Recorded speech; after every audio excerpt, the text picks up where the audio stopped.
Hello! Today's video comes to you in two parts. Part the first, movies I loved as a kid.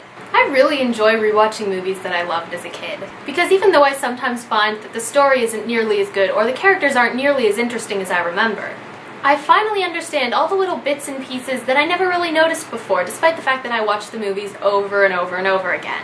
And I'm not just talking about the swirling leaves in The Lion King that spell out the word sex if you pause at just the right second. For example, I watched the movies Mary Poppins and The Sound of Music so many times that I couldn't even put a number on it. But I didn't really understand a lot of the climate. Maybe I was just a stupid kid, but when I watched Mary Poppins again a couple years ago and I realized that Mrs. Banks was fighting for votes for women, and when I watched The Sound of Music at Christmas, so one thing I've never actually understood is why do they play The Sound of Music around Christmas time every year? And realized that it took place in Austria just before the start of World War II.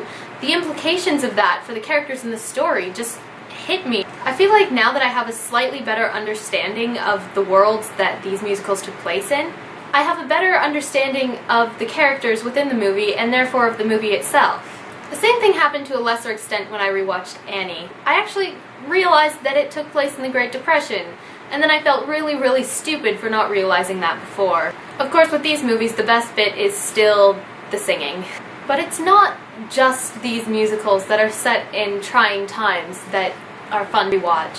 I still can't help but get a smile on my face every time I hear Just Can't Wait to Be King, or Be Our Guest, or The Bare Necessities. Look for the bare necessities, those simple bare necessities. Forget about your worry and your strife.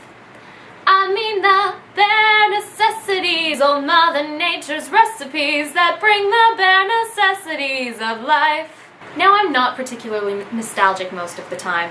However, there's something about watching movies that I used to love that just really gets to me every once in a while. Okay, part the second. Shipping. I've never been one for shipping myself. I'm not really concerned about whether character X winds up with character Y or whether character X winds up with character Z. It doesn't really make that much of a difference to me. I have to put some level of trust in the creator of the original content to not do something completely ridiculous. That said, I do enjoy fanfiction. This means that I kind of have to be somewhat aware of ships. Or rather, I have to be aware of ships that I can't stand. Because though I could attempt to simply read general fanfiction, and a lot of fanfiction that involves ships also involves really complex plots that are just really quite fantastic.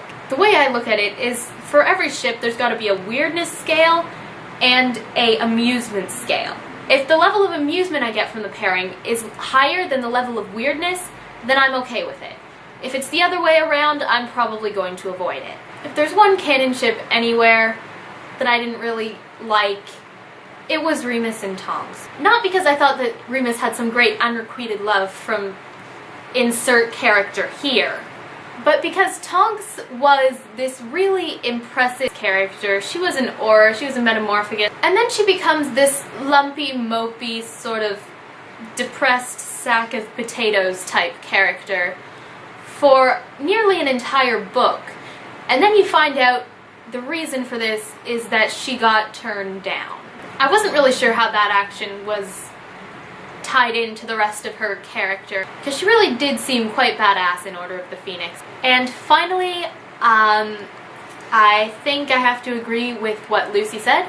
I find shipping real people weird. I've exhausted what I have to say on that subject. So that's it for me this week. Lucy, I guess I will see you tomorrow. Goodbye.